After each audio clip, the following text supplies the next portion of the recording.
I reminded you that you are perfect, would you argue me down or step into your perfection? Welcome to Perfect Mode, where there are no excuses, no expectations, and we explore the world without limitations. I'm JClay, rapper and spiritual teacher, with my co-host Troy Washington, your friendly neighborhood realtor. Let's be real, so let's be perfect. Perfect.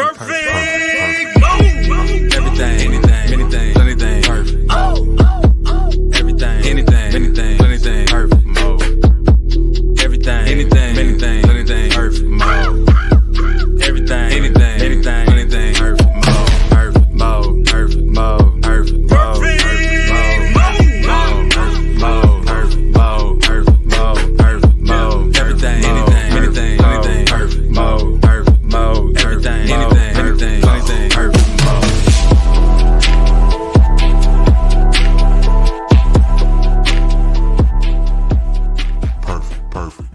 Perfect. What up? Welcome to Perfect Mode. And first off, let me start by telling y'all that we love y'all. We're grateful for the opportunity to be anywhere, sharing our thoughts, hopefully, and helping you realize that you are perfect. And the reason why I can say that unapologetically is because I know that you are one of one, numero uno. You cannot be replicated, duplicated. And the only reason, Jay, the only reason you would say that you're not perfect is if you're looking at the person next to you and saying, I'm not them. But guess what? You are you, and that's all you need. And of course, it's yours truly, Troy Washington, your friendly neighborhood realtor. And I have my boy JClay, spiritual rapper and teacher. And we about to jump on here and talk about the gift of losing. The gift of losing. What up, Jay? Losers. Yo, happy day, happy Sunday, this perfect day with all my perfect people, all the perfect people tuning in, everything. And yeah, man, it's another beautiful day for us to recognize the perfection of ourselves and others, and just step into it, no matter the situation, no matter the loss or the win associated with it, and let's get it. Yeah, so yeah, now I'm with you, man. Regardless of the loss or the win, and recognizing that the loss is the win is key here. That's where we want to go. But when I first saw this, man, the funny thing is, it's tough because I don't feel, because of my mindset, I don't feel like I'm ever losing anymore. Yeah. But I get it though, right? Because there are moments of me projecting the future, anticipating a loss, even though I know that I never lose. And that's what's funny here. But when I first saw this, when I first looked at this, I thought to myself, like, man, way to refocus myself and get myself on track in all aspects and not just the ones that I'm have in the forefront of my mind. But what you got, Jay? Yeah, it's a few things. So it's in all walks. Like, even sometimes people feel like they lose someone. And even in that sense, there's a gift, but then also just winning and losing, like games, certain things. We got elections coming up, people get divided in that. And no matter the outcome, like there's a gift in the loss as well that we don't always focus on. And it can kind of get us to self-implode, because we see this loss as like another thing, and these losses compound, and then we stop wanting to even win because we're like, I don't want to do this, it's going to be a loss. And there's a way to reframe it and see the gift that's in the act of losing, so much so that you won't be afraid to lose, which means you won't be afraid to try new things and put yourself out there to have new things, or just to have new experiences. So funny enough, I live this on a weekly basis. That's what's funny about it, because me being a coach, and we don't win every game. You know what I mean? Like, and just having to peel out the good in moments when people are ready or willing to see any good in a situation. And it's funny that every time that we take a loss, there's always a lot of emotions that's running through my mind or going through my body, and I'm thinking, okay, once we shake hands with the other team, what am I going to say to these boys? Yeah. And more often than not, the message always kind of rounds about the same way, but just in it, I think that's key. What I'm trying to get to is being able to look at the details. So where I cannot do a full recap of a game and point out every single thing that's good, being able to highlight some things in a loss and remind us that, you know, a part of this loss was a part of having the loss is important. So that way we could have grown in the areas that we wanted to grow in. But go ahead, Jay. Yeah, even similar to that, like, you know, I play basketball on Sundays, and earlier today, like I lost 2 games, and even in that, like, it led to me having the best game I ever had, where we did get the win at the end before I left. But I had already thought about the topic, the gift of losing, just because like I realized so much about our loss, but not only that, like in other situations where I've let the illusion of loss stop me from doing certain things or stop me from pursuing certain things. And I'm trying to think of a good example to give how loss is a win. So okay, number one is recognize the game that you're playing. And this is very important. Like, everybody has a game within the game. You might want to be a better person.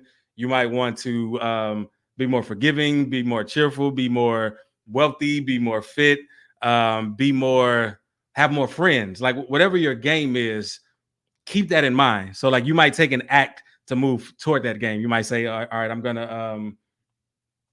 gonna reach out to some podcasts to see if they need a new guest, and you know, something about that. But then they might all say, no, know your game. Like, your game is not necessarily to be a podcast person.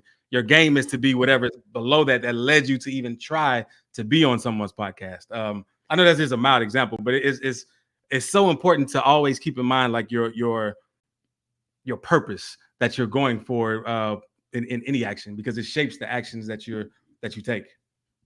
I definitely agree, and I say it helps ignite the passion. And funny enough, just kind of give you an example from my standpoint.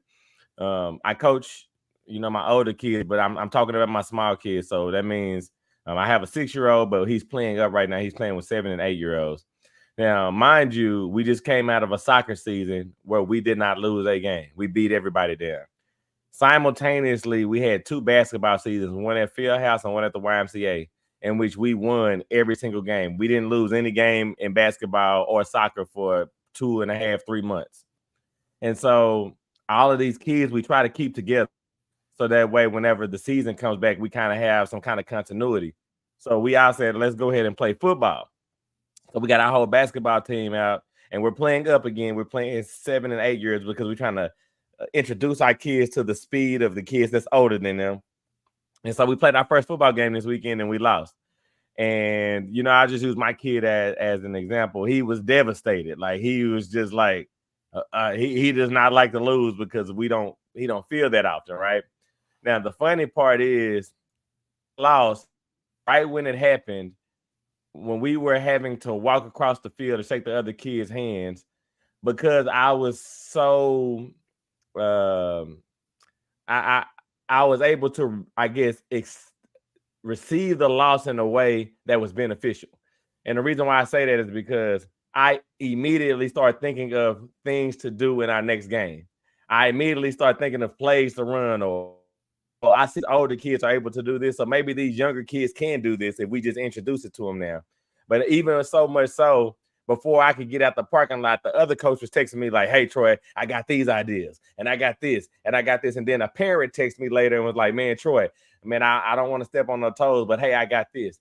And the reason why I bring all these things in is because there is a certain amount of growth that's there is opportunity for, because of us not taking this loss the wrong way. And so if we go and hang our heads, we kind of, there's a high probability that we revisit the following week the same way that we did this current week. But because we looked at it as an opportunity, we looked at it as, okay, this is what we can do. It changed the whole dynamic of everything. But go ahead, Jay. Yeah, and I love that, because even in that sense, like, if you always win, it's possible you might learn the wrong lessons, and become cocky in certain ways that you necessarily shouldn't be. And then when you finally get a loss at the biggest stage, because you kept winning, you might not know how to handle it. Like, it might be foreign to you. You could fold under the pressure because you've been so used to winning, and you finally get this loss. You don't know how to handle it. But like you said, everyone was able to rally around that loss and say, you know what, we can get better. I didn't do everything I could to prepare for this. I didn't set myself in a position to win. But again, you won't know that until you really put yourself out there to even play the game. So that's the first. Well, yeah, I would even say that's the first rule: play the game first. And then if you lose, you can reassess, but at least get in the game. Whatever game you want to get in the game and stop watching from the sidelines when you know that it's a game you want to play. So shouts out to my brother who's an attorney. His name Albert Roberts. And one of the things that he always say to the kids is, if we don't take no shots, we're not gonna make no shots. But also just to the point that you made about how people rallied around the circumstances, in this show, The Gift of Losing, I think that's what I'm trying to convey, is that you need to rally around yourself first. Because even in my story, before we went to go shake hands, my mind was already running, but it was running on a positive note, on a moving forward kind of, momentum. And that's because I was rallying around myself and saying that the way that this happened this week, it won't happen like this again. It doesn't mean that we won't lose, but I know that there is so much opportunity for how much better my kids can be next week. Yeah. And when we look at ourselves and we're actually going into things, like you said, whether it's a loss of a person, a loss of a job, a loss of an activity, we a lot of times don't rally around ourselves to try to understand if there is a benefit for us on the other end of it. And I think that, just starting to rally around ourselves whenever we hit any hiccup, no matter what that is important. But go ahead. Yeah, and I'm sure we all heard this story of Thomas Edison. I don't know if it's true, but they said like he failed like 1,000 times or 10,000 times before he created the light bulb. And again, like that's a lot of losses if that is true. But at the same time, he was probably thinking, okay, I tried this. This is not going to work. I tried this. Let me try this now. Okay, I'm getting closer. I'm getting there. I know a little bit more about what might work or why this didn't work. And you're getting closer to it because he remembered his game. Like his game was, I'm going to find a way for this to work. And in that, I need to eliminate the ways that don't work. And that's what we need to do. Like even in your, what you explained with coaching, you said, okay, what we just did, it didn't work, or at least didn't work with this team. So if we face another team of this caliber, we have to at least be prepared with X, Y, Z. And it made y'all better. It made y'all stronger people, better people, more versatile. As long as you get the lesson by remembering your core of what you want out of it. Because again, like some people might just want to play. They don't care if they win or lose. They just want to play. And in that, they're winning. And that's cool, but know your game. No, I 100% agree. And, again, to that same sentiment about rallying around yourself, for each individual person, it is important for you to know your game and not get lost in the mindset or the goals of other people, unless you want to have that combined success, which like you say, everybody, you're right. Everybody on my team is not playing to win. Some kids are just playing so that way they could develop. But the beautiful part about me rallying around my cause, again, is the fact that I can satisfy potentially everybody else's because I'm rallying around myself.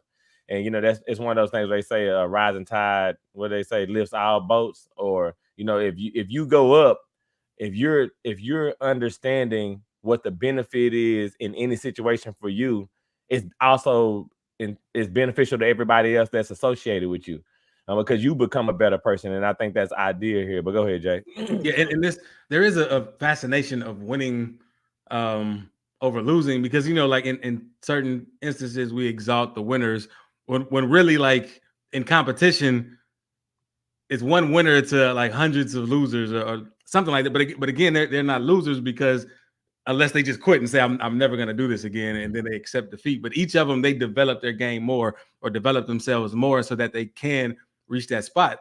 And the problem with being so fixated though on winning and shunning losing is that it traps you from even trying. Like you're kind of like, okay, if I'm not going to be able to win or do this and be the best at this, I don't even want to do it. And in doing that, you're missing out on so many opportunities to have fun, so many opportunities to bond with others, so many opportunities to just have the time of your life and add more joy to it when you're afraid to do things just because you never did it before or you don't think you can succeed. Shout out to my mom. They're about to get a house built, and like she's never gotten a house like that before. And she's like, well, what do I do? What kind of questions do I ask? Like, I don't know, but you did it before. Yeah, we didn't know what we were doing. I was just signing some stuff. It worked out. If it didn't, I'll roll with the punches. But she knows this. This how I was raised. This is what they instilled in me as well. And they still went through anyway, which is great. But yeah, don't be afraid of what you don't know. Like, just if it doesn't work out, it just doesn't work out. Learn from it and keep going. I like to think about basketball players in this instance. Like, again, you can say Michael Jordan, you can say Kobe Bryant. I say them just prominently because they are two of the people that we can remember that shot last second shots, like buzzer beaters. And you could just imagine if the gift of if they didn't look at losing as a gift. Just imagine they lost more games by shooting that last second shot than they won. Yeah. Like, they've lost more games than they won. But the reality of it is, because they look at the losing as a gift, as a motivation to come back and do it again. When you talk about them rallying around themselves, all of us watch them miss as many shots as we seen them made. But we all want them to shoot the last shot too. We all expect that next one is going to go in with them because they rallied around themselves. And I think that when you start to look at yourself the exact same way, no matter what you're doing or no matter what you're going through, the world does follow suit. The world does join in that collaboration of wanting to see you accomplish whatever it is. But again, a lot of the times we never allow ourselves the opportunity to do it because doubt and fear and those type of things always tend to creep in. And I'm talking in any aspect when losing is a part of the circumstances. But I just think that, at least for myself, a lot of times whenever I would have those thoughts, it was also coming along with what I thought people were going to think about me losing, right? Yeah. But go ahead, Jay. But that's going to be my next point. Like, we care. A lot of people care more what other people think than remembering the game that they're playing. So like the game that might be public might be a mini game that the public doesn't know your main game. So like today, to them, maybe you did lose, but nobody is even really looking at you that hard to say that you lost or bring up your losses. Like, because we're all so wrapped up in our own journey that we're not saying, oh, so-and-so just lost today and telling the whole world. Like, it doesn't work like that.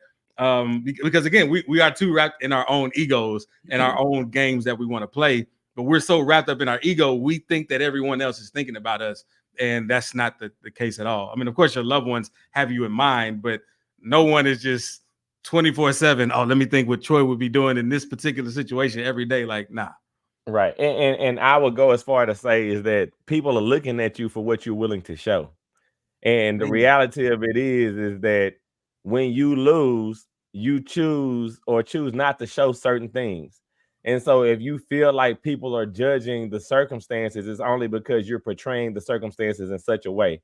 And that's the reason why I talked about the shooting of the basketball. Every time the end of the game is coming, if you were a Jordan fan, no matter how many times you've seen him lose, if anybody else had the ball, you was going crazy because you wanted him to shoot that much, even though you seen him miss more times than you seen him make. Same thing with Kobe, same thing with LeBron. But the reason being is because when you choose to rally around yourself, what you show, like Jordan showed us, or Kobe showed us, or LeBron showed us, I'm going to take this last shot and I'm going to make it. And every time they did it, we believed them, even after the loss. And so when we talk about the point of people, us reacting based off what we think people are going to think, because our egos are leading us to believe that people are watching our every moment. no, they're not watching our every moment. They're watching the moments that we show, and those moments generally are tied to the things that we're worried of being exposed. So if you decide to take a losing moment and turn it into something different, when a person sees you, whether they expect it or not, they're going to move to the tune of your drum, because that's all they could ever know. But go ahead, Jay. Yeah. Shout out to Sis. She said, "Peace, family. Your dad is watching. Can you turn on CC?" On Facebook, if you're watching on Facebook, I think it renders the closed caption after the broadcast is done. But if you watch on YouTube, it might do it in real time. Hopefully that helps. Yeah. So I think you know what? No, I will tell you this, Jay. The captions are on right now. I'm looking at it on the Facebook. Oh, But okay. what you have to do is you have to, at least I believe, you have to press mute on the video. So that way no sound is coming out. So press mute on the video, and you should be able to see the captions live. But but again, though, you know, and again, only because I know I've fallen victim to this plenty times before. Even before a failure happens. And again, I'm going to tell you, just a prime example is, I told you just this past week, I went and passed the test to get my loan officer origination license, right? And I took the class for this 2 years ago in February. This February would have been 2 years. And once I finished taking the classes, I had some people that took the class with me. They gave me a call. "Hey, Troy, hey, you took the test yet?" And I was like, "No, I haven't took the test yet. Man, I failed it." So I had like 2 or 3 people call me and tell me they failed it. That was in my actual class. And so because everybody was failing the test, I just decided not to take it. Now, partly it was because maybe I was looking at them like, "Oh, they failed," you know. And so when I thought to myself, taking the test, I thought back about how I felt about it. They're going to look at me and be like, "Oh, he failed." I was just seeing myself, because that's the only thing I could ever see anyway. And again, the reason why I point this out is because of me thinking what somebody was going to think about my failure stopped me from taking the test. And I did all kind of studying and all kind of stuff. And I just decided, you know what? I'm just not going to do it. Right. And, you know, fortunately enough, over this past week or this past month, I just decided, when I knew my 2 years was coming up, I kept thinking about one of my friends who kept saying, "If you don't shoot the shot, you can't never make one." Again, I just told you that, right? And I was like, you know what? Even if I fail, I can always find out what part I need to work on, and then I can come back and take it again. And again, it just was like a light bulb on how much time I allowed to pass without giving myself the opportunity, because of the thought of losing and what people would think about me was crippling. Go ahead, Jay. Yeah, man. It's crazy how far we let our imagination stretch in a direction that we don't want. You know what I mean? Like but again, it still comes true to the game we're playing, or the purpose for doing something. So like the purpose for you taking your test was to see if you would pass it, but that wouldn't have a burden on if you were going to get that license, because you already decided to get it.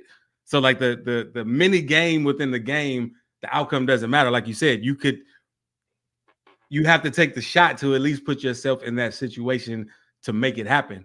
And oftentimes we're not willing to. We let our imagination confuse us, scare us, stop us in our tracks, and then we move on to another one until this one is so loud that we can no longer ignore it. And I'm here to say that it's power in losing. Like the more comfortable you can get with losing the mini game, the more you can win the big game, that the one that matters, the one that might not everyone see or might not have in mind. But you will win. Like I'll even use this as a mini game of sorts. We talked about this often on the show, how we had many reasons for doing this, but one was just getting comfortable speaking off the top of our head, like not having a predetermined script, just being comfortable and trusting ourselves that what we have to share will help others in so many ways. And because of this, I've had tons of other speaking engagements where I had no nervous ability at all. And I was able to do that because of playing this mini game, whether this can be seen as a success or failure. And it's always important to remember what we're doing it for and why. But yeah. You know, the funny thing, I'm glad that you brought up those situations because you're right. I've gotten speaking engagements because of this show as well. So I've gone on. But again, the way that my mind would work, there have been times, and I even told you that once I got speaking engagements, fear of losing and doubt crept in. And I would ask myself in those times, am I really the person that's supposed to be here? Should I really be doing this? You know, so these are all thoughts of, these are all losing thoughts that you kind of have, that you will allow to dictate your actions.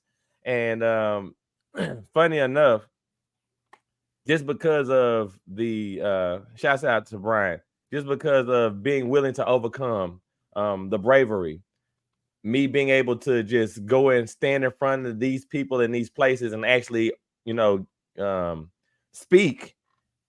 Then I had people come back to me and say, hey, now again, I'm thinking I'm losing this whole time. And I also am critiquing myself on how to be better the whole time. Yeah. But I always have people come back and tell me you did a phenomenal job. You touched me here, you touched me there. And again, that doesn't mean that I couldn't have done better or I did exactly what I wanted to do, but I opened myself. Go ahead, Jay. Go ahead, Jay. Well, check this out. Quick question for you.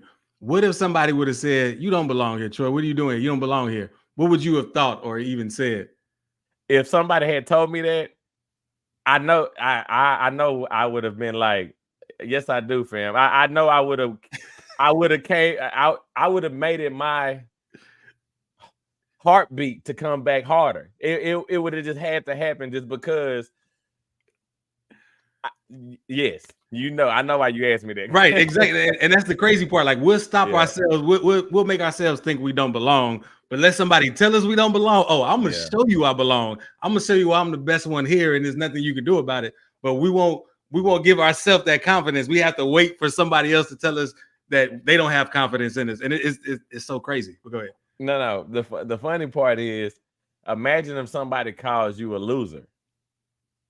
You know what I'm saying? And again, this is with me saying that losing something, not fulfilling it to the way that you anticipated it from the very beginning, is not a bad thing. Yeah. But even yet still, if someone calls you that, it's going to make you see, it's going to make you hyper identify all of the things that you felt like you and make it better. It's just kind of how we operate. And I want to read what Kamaria just said as well. She says, fight that opinion because opinions are. And then I want to read what Brian said as well. He says, you have to have faith in what you're doing and always practice your craft to continue going. Shouts out Brian and Kamaria. What'd you say? Go ahead, Jay. Yeah, no, I love that. And it's crazy. And the reason I asked you that question is because like I said, I know I'm the same way.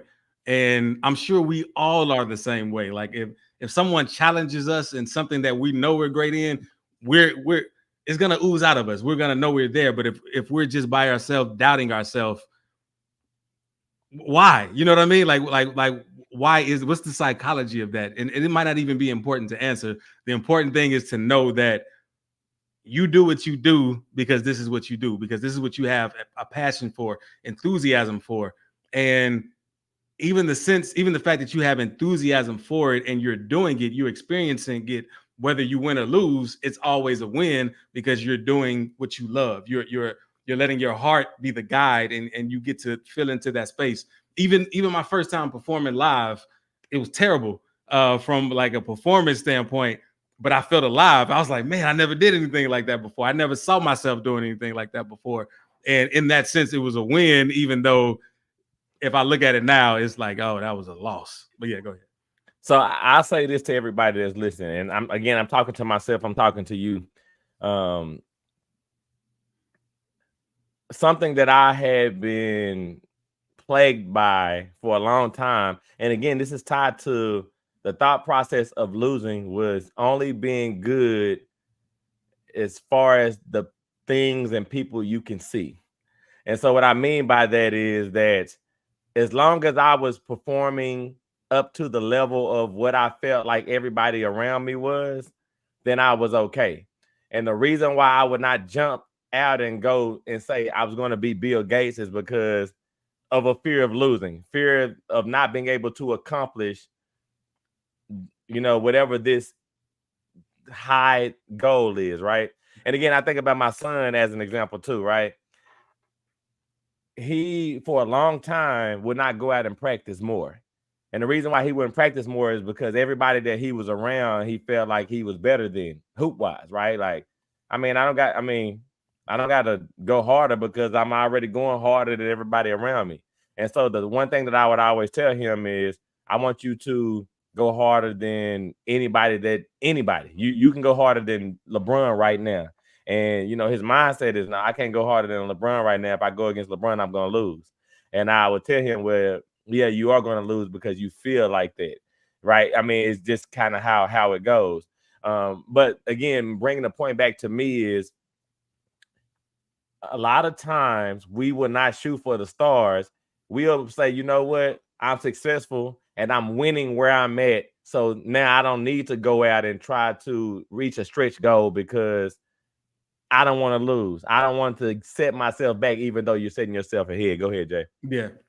I was thinking about that when you were talking, like, because, of course, music is my thing. And I was thinking of the time between me just having fun with rap and then me feeling like I'm one of the best rappers ever.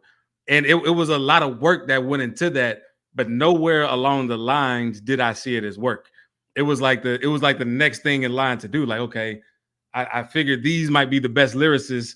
Let me put myself up against these lyricists or just see where I stand here. Or let me go song for song here with XYZ and see where I stand. But again, like it wasn't, how do I say this? It wasn't like, I wouldn't even say that I was trying to be the best ever. I was just trying to live up to the potential I saw in myself.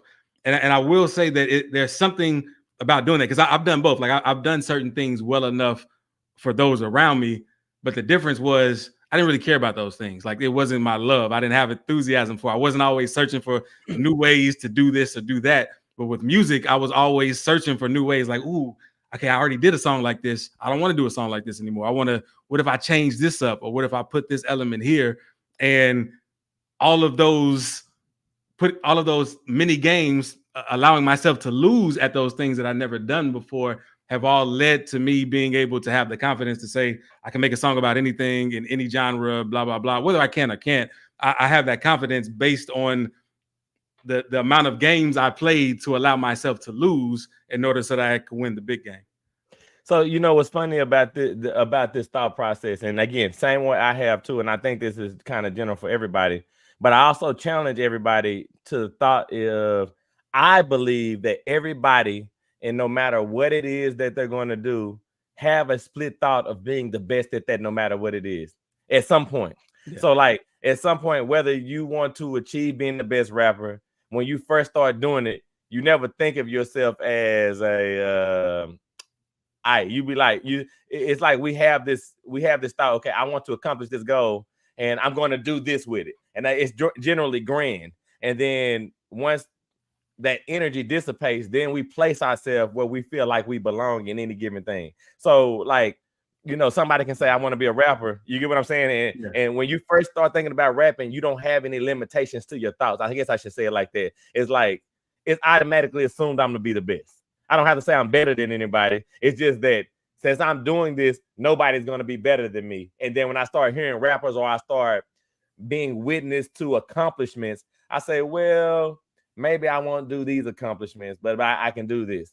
It's the same thing with a basketball player. When they first start, they like, I'm going to win a championship. Like every person thinks they're going to win a championship until they don't, they place themselves. And I shout out to Brian and Kamaria as well. Like, Kamaria, I'm pretty sure at some point she was like, I'm going to be the best graphic design person. She might still feel like that, or she either placed herself, or Brian, exercising and being physically fit. I'm gonna win all these competitions. And then all of a sudden we place ourselves. And again, a part of that is kind of what I was talking to, that it's easy for us to be comfortable amongst things that we see. That's why one of my favorite things is more blessed is he who believes and does not see.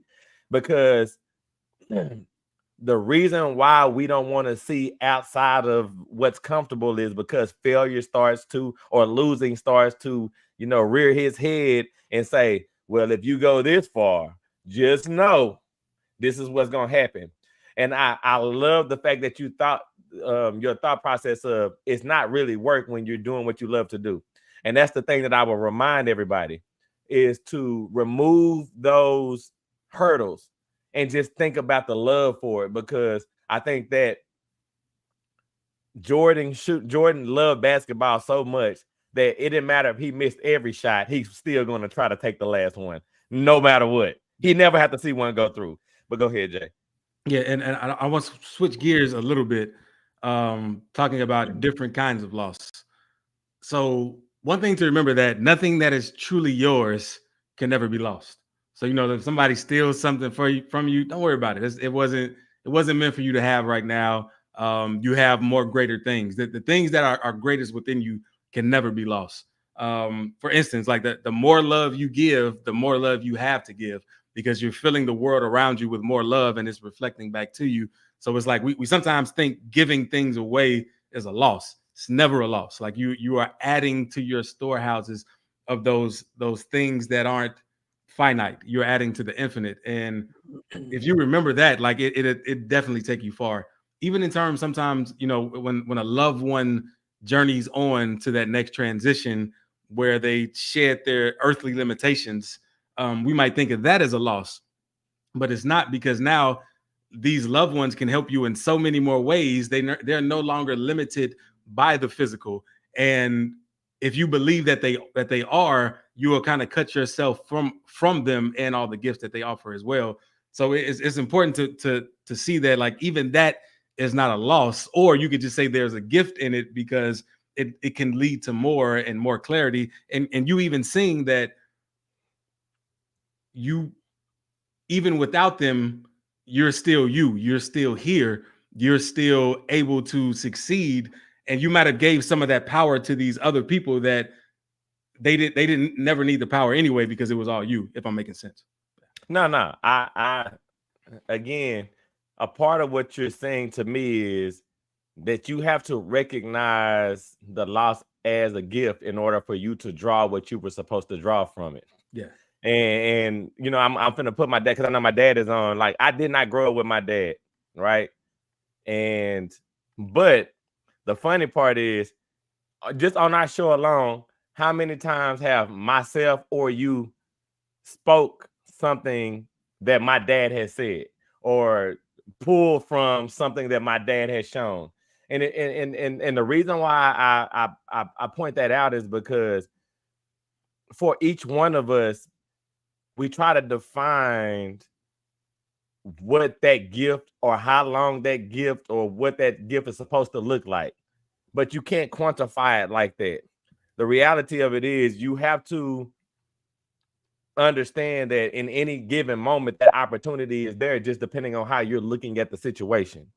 And I think that's a big point of this. And that's why I like the fact that you point out being able to witness or understand or identify what you're looking at. But go ahead, Jay. Yeah. I love that you said that. Like, we try to quantify the gift in a certain way, because I have seen a lot of people in just different certain situations where they might not have had a traditional upbringing, or they might not have had the certain toys that the next person had, and they'll get mad and say, man, if I had these toys, maybe my life would be better. But they're missing the gift of not having the toys that comes with it. Like, every situation comes with its own gifts.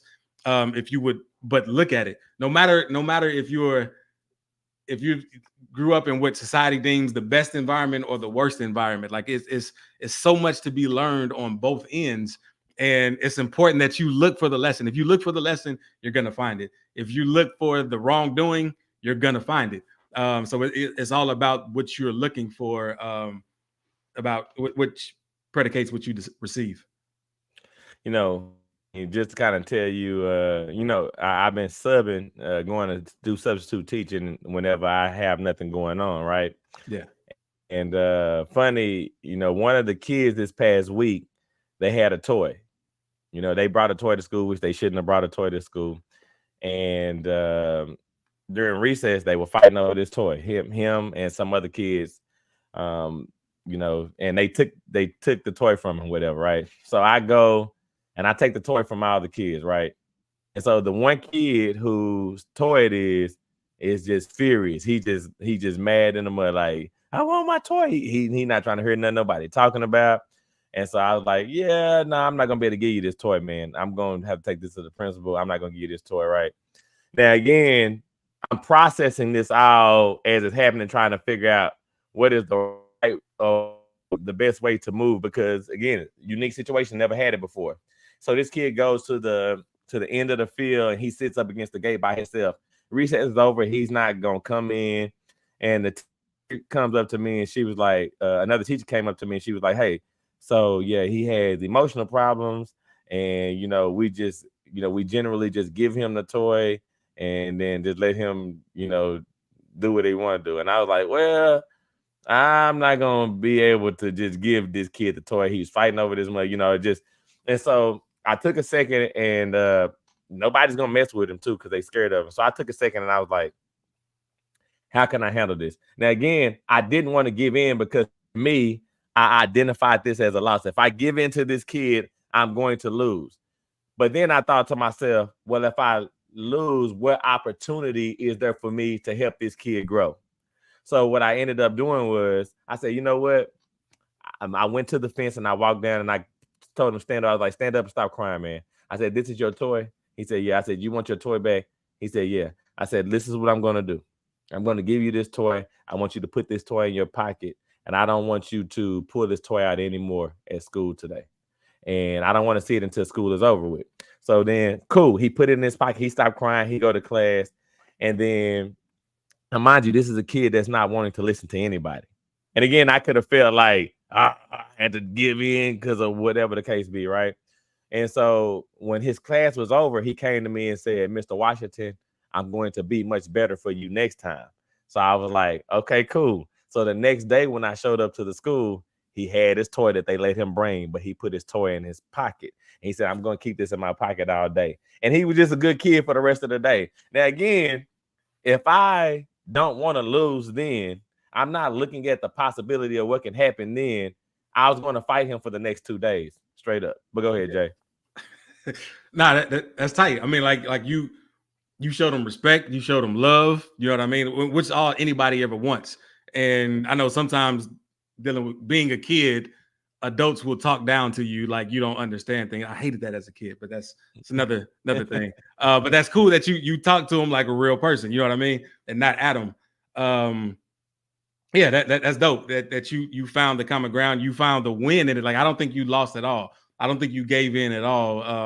And I don't think he saw it as a loss or a win. I think he saw it as an opportunity to be different and be better to the eyes of how high you see him and regard him. But go ahead. But see, that's the point though. And you said it. There is no loss. There could be, depending on how I frame it, depending on how I perceive what's going on, and then that's going to dictate my actions, right? And most times adults fight with kids because they don't want to lose. You know how many times growing up some adult told me because I said so, but that doesn't make it right. Well, it's right because I said so, right? The reason an adult would do that is because they don't see the gift in losing the opportunity to teach something different. Maybe I am wrong, but the reason why I'm doing this is because of this, and I feel like it's so much opportunity if you can decide to step back from what you feel like is a losing situation and recognize the win. You have to be able to. The win is always there in the loss. Even when we talk about losing people, the funny thing that I actually just talked to Charnay about this the other day, and she was telling me about this time, and her grandfather is still alive, right? But she also was telling me about a time when something happened with him picking her up from school in a raggedy car, right? In a car that they felt like was a joke. And the reason why I bring it up is because the highlighted of life will always be prominent in your memories. They're always going to be the things that stick out in your memory, even when you don't think that it's a good thing. And so the the thing that I tried to tell her was though those moments your grandfather made sure you were reminded that he was the person taking you to school. Yeah. Because some kids don't have people taking them to school. They got to ride the bus. There's so many different things that happen to put you in the mindset of how this is such a winning situation. But go ahead. Yeah. What I was gonna say to that too, like sometimes our ego gets us caught up in playing even a different game completely, like you said, where people don't want to lose because that ego comes into play, and then you're off your game, you're off your main game. Like even today, I told you we lost 2 games early on, and this last game, I was like, nah, we winning. I was focused. I learned what I needed to learn from those other losses, and midway through, I think something happened, and I could just see the morale on my team drop, and I was like, y'all, no ego, let that go, keep playing our game, don't get goaded into this. And then it was like everybody kind of clicked and we did what we needed to do. But again, like that could have gone sour because everybody was caught up in that one-on-one egoic mind. I got to win this argument or win this particular play. Like, nah, it's about the game, not about each individual play.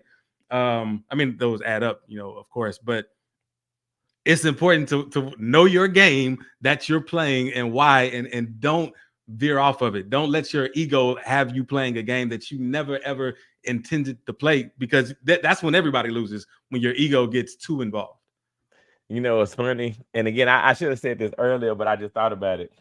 When I think about the games that we have lost, there are some games that we've played basketball that we've lost badly. I mean, like the score could have been, I don't know, 40-10 or something, right? In those games where I knew we were going to lose, I would always ask my kids, number one, do y'all think we're going to lose? And they'd be like, nah. But what I would tell them, because we are behind, this is an opportunity to practice all the things that we want to practice. And I said that to say that even when you're losing, even if you can't see the win, there's opportunity if you just take the moment to assess the situation, to build in it, the game within the game that you're talking about. And in those games that we lost, we were able to run plays. We were able to learn where we're supposed to be in specific situations. We were able to better communicate with each other. We were able to see things that we would not have been able to see had we been winning. And again, that's only because I was able to identify in the loss that we don't have to take this for what we believe it to be in this current moment. But go ahead, Jay. Yeah, I love that. And check this out. I did something this game, well, this today, that I never did before. That, of course, you think somebody who plays basketball as much as I do should be able to do this one thing, because I'm not necessarily known for my dribbling skills. But I dribbled full court, right hand, laid it with my right hand. Never done that before, ever. Usually I get scared at the last second if somebody coming and switch to the left and get a little bit of tip, because I can do everything with my left. But to do all of that with my right, like I was like, yeah. And I never tried it before, and it was crazy how many times I've had the opportunity, but I psyched myself out of fear for whatever. Like, if they hate me, I'm just gonna prove them wrong anyway. You know what I mean? Like, and I don't know. I'm just saying this to say that I was grateful that I finally tried something new, and even if it didn't pay off, I would have been happy that I still tried it. But go ahead. And the beautiful part about that is the fact that there is a certain level of gratitude for you trusting in yourself that you had, right? Yeah. And even so much so that you thought in a split moment, if they hate me, then so what? But had you missed it, again, the gratitude that you have for yourself for trying is that much better, because now you know why you missed. You can see, like, how many times I told TJ when he tried to make a left hand layup, like, man, you was this close. Like, if you would have just turned your body this way, or you just did this, it's so much to gain, because now you have more confidence when you do it next time. You're gonna feel more free, And if you make it, the level of joy, it intensifies even much more. You'll love experiencing what you're capable of when you're okay with not accomplishing that much for some reason. It's weird, bro. But go ahead. Yeah, and it's funny to think about, like the putting yourself in a position where losing is possible leads to more wins than you can ever imagine. And that's crazy. You know what I mean? Because a lot of times, you know, it's easy not to do anything at all. Like, yeah, you can't lose if you don't play. So, you know, nobody has to worry about losing if they don't play. But just putting yourself in the position to lose brings forth the opportunity for more wins or bigger wins than your lowest loss, which is cool. Nah, real talk. Now, again, shoot your shot, because you can't make a shot unless you shoot that mug. And again, I think about even myself with this whole loan officer license thing. I've been doing real estate for 8 years now, and I have referred you know, clients to, you know, multiple lenders the entire time that I've been doing this. And the reason why is all because I was afraid to shoot my shot. All because I was afraid to lose. And now that I've passed, I still don't know what that means. And this is where I wanted to get to. Sometimes you don't know what the outcome is going to be, but you still got to shoot your shot so you can see. And again, I don't know if this means that I'll, you know, refer more business to myself, but I know that there's opportunity because I wasn't afraid of losing. And I want to shoot at what my dad said. He said, "Can't lose trying to. We get better every time we try." Real talk. Go ahead, Jay. Check this out. So you know how with a lot of things we have what's called beginner's luck. It's because, like, we're okay with losing. We're so okay with losing because it's like, oh, I don't have any experience with this. I can try whatever. It doesn't matter. I don't expect much from myself, or others don't. So I'm fine with it. And you do greater things. But once you start to understand, like, the rules and the etiquette or what people think is necessary or the right way to do things, then all of this other stuff comes into play where you're afraid to move because you don't want to do it wrong. And it's like, nah, like try to remember that mentality of make everything new. Like, don't expect anything great of yourself, but intend for greatness. Like, you can intend for it, but just don't expect it. And I know that it sounds like, what, you shouldn't expect greatness. No, you should intend for greatness, but let the expectations go. That's not for you to determine. Just do your best and have fun with it. And it leads to doing things in so many creative ways. And I like to just say, and again, the reason why I co-sign you saying don't expect greatness is because greatness cannot really truly be defined when it comes to things outside of yourself. But what I would tell you to do is know that you're great. Like, if you know that you're great, it doesn't matter what comes out of it. It's going to be great based off of who you are. And and I think that a part of that is when you know that you're great, you'll perform at your optimal level, like at your optimal level. And that's when greatness is created, the greatest version of you, when you're being fruitful and you're multiplying whatever you can out of yourself. So, you know, when I write a song, sometimes it's frustrating because I can get stuck on one line, right? And the only reason I'm stuck on one line is because I don't feel like the line that I've come up with is the best line for the moment that I'm in. And I could either fold on being the best version of what I know of myself in that moment, or I can just stick with it. And generally, when I stick with it, it doesn't matter if anybody liked it or not.